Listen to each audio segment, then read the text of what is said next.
আসসালামু আলাইকুম ভিউয়ার্স, আশা করছি আলহামদুলিল্লাহ আপনারা সবাই ভালো আছেন।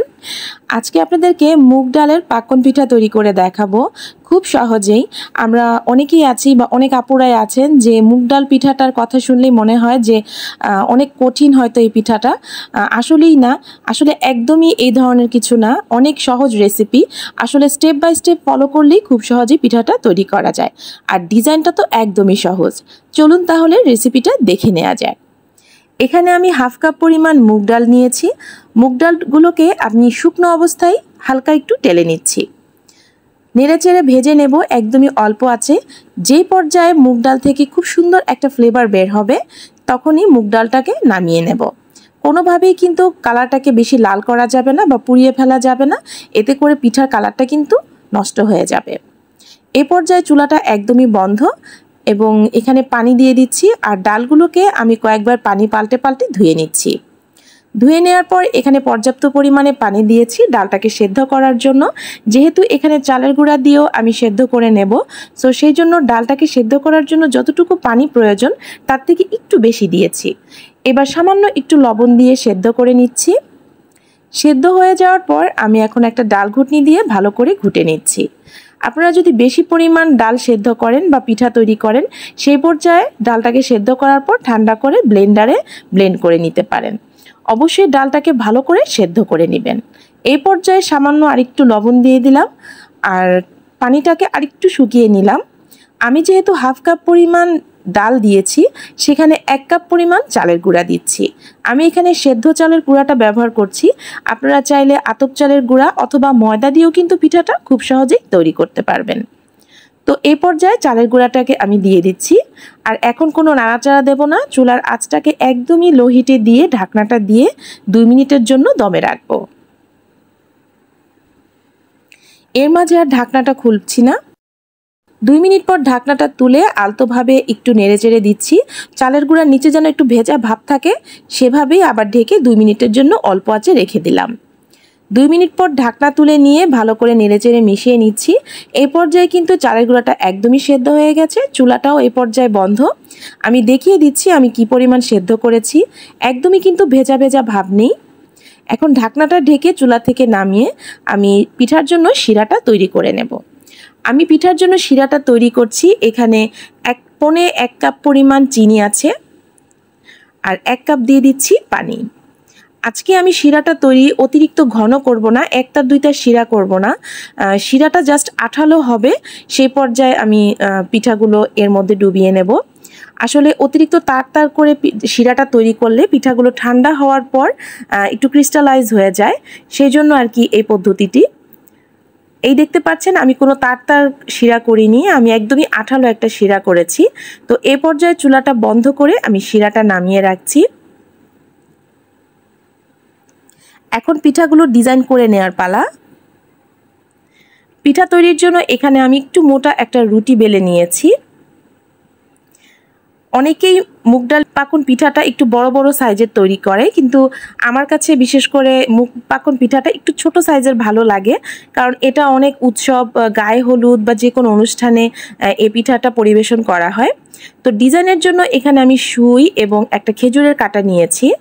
রুটির মধ্যে অল্প একটু সয়াবিন তেল মেখে নিচ্ছি। তেলটা মাখিয়ে নিলে ডিজাইনটা করতে খুবই সুবিধা হয়। একটা ছুরি নিয়ে আমি রুটির সাইড থেকে এরকম পাতা ডিজাইনের মতো করে কেটে নিচ্ছি। যে কেউ এই ডিজাইনগুলো খুব সহজেই করতে পারবেন।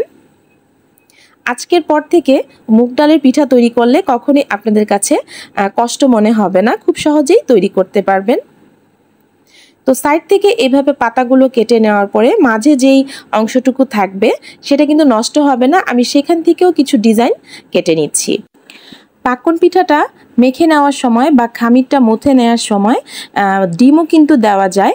তো আপনারা চাইলে সেই পর্যায়ে অর্ধেকটা ডিম একটু ফেটে দিতে পারেন, খামিতে ভালো করে মাখিয়ে দিতে পারেন। তো আমার কাছে স্মেলটা বেশি ভালো লাগে না, সেজন্য আমি মুগ ডাল পাকন পিঠা তৈরি করলে ডিমটা অ্যাভয়েড করি। দেখতেই পাচ্ছেন খুব সহজেই আমি রুটি থেকে কেটে অনেকগুলো ডিজাইনের পিঠা বের করে নিয়েছি। এখন এগুলো ডিজাইন করার পালা। এখন খেজুর কাঁটা দিয়ে আমি একটু নকশা এঁকে নেব। মাঝখান থেকে একটা দাগ কেটে নিলাম আর সাইড থেকে পাতার যে আমরা সাধারণ যে ডিজাইনটা করি সেভাবেই করছি। আর নকশাগুলো করার সময় খেয়াল রাখতে হবে পিঠাগুলো যেন উপর থেকে ভেতর পর্যন্ত ছিদ্রটা হয়, যাতে তেলে সুন্দরভাবে ভাজা হয় আর যে চিনির শিরাটা সেটা যেন ভেতরে খুব সুন্দরভাবে ঢুকতে পারে। এবার সাইড থেকে একটু দাগ কেটে নিচ্ছি। এইভাবে করে আমি সবগুলো পাতা তৈরি করে নিচ্ছি।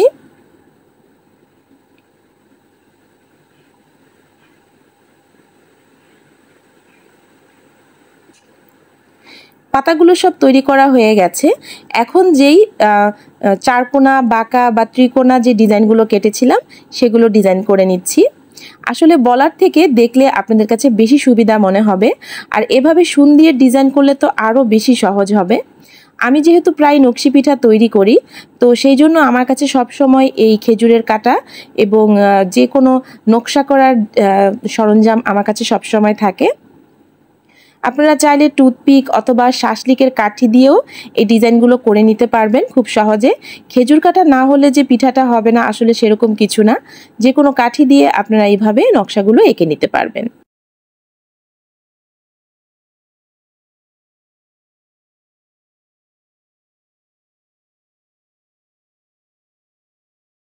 এবার আরও কিছু ডিজাইন আপনাদেরকে করে দেখাচ্ছি। আরেকটা রুটি বেলে নিলাম। আসলে 1 কাপে অনেকগুলো পিঠাই কিন্তু আমার হয়েছে, যেহেতু আমি ছোট সাইজের করে পিঠাগুলো তৈরি করেছি।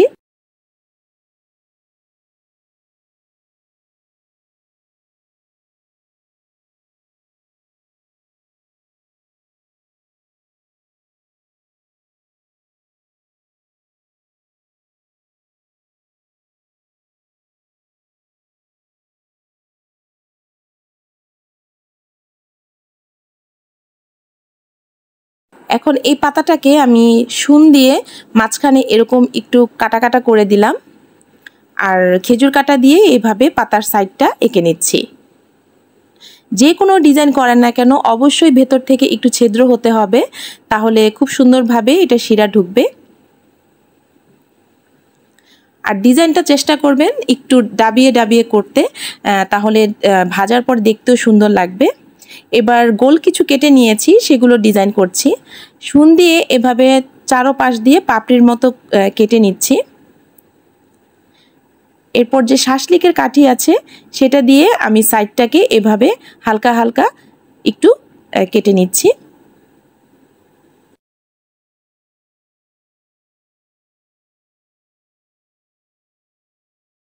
খুবই সহজ ডিজাইনটা করা, আপনারা যে কেউ চাইলে এভাবে ডিজাইনটা করে নিতে পারবেন। এখন পিঠাগুলো ভেজে নেওয়ার পালা। চুলায় আমি তেলটা গরম করে নিয়েছি আর ভালোভাবে গরম করে চুলার আঁচটা মিডিয়াম লোতে রেখেছি। এরপরে একে একে পিঠাগুলো দিয়ে আমি উল্টে পাল্টে ভেজে নিচ্ছি। এই পিঠাগুলো প্রায় ভাজা হয়ে গেছে। এখন গরম গরম অবস্থায় আমি শিরার মধ্যে ডুবিয়ে রাখছি। প্রায় 1 মিনিটের মতোই এক একটা পিঠা আমি এখানে ডুবিয়ে রাখবো, এতে করে শিরাটা খুব সুন্দরভাবে পিঠার মধ্যে যাবে। তো এইভাবে সবগুলো পিঠা আমি শিরার মধ্যে দিয়ে ডুবিয়ে নিয়েছি। আর আশা করছি খুব সহজেই আপনারা পাকন পিঠাটা তৈরি করতে পারবেন। আর এই পিঠাগুলো একদমই ঠান্ডা করে নর্মাল ফ্রিজে আপনারা প্রায় 5-6 দিনের মতো সংরক্ষণ করে রাখতে পারবেন খুব সহজেই। তো আশা করছি এই রেসিপিটা দেখে আপনাদের ভালো লাগবে। আর অবশ্যই রেসিপিটা দেখে যদি আপনাদের ভালো লাগে লাইক দিতে কিন্তু ভুলবেন না, আর চ্যানেলটা সাবস্ক্রাইব করে আমাদের পাশে থাকবেন।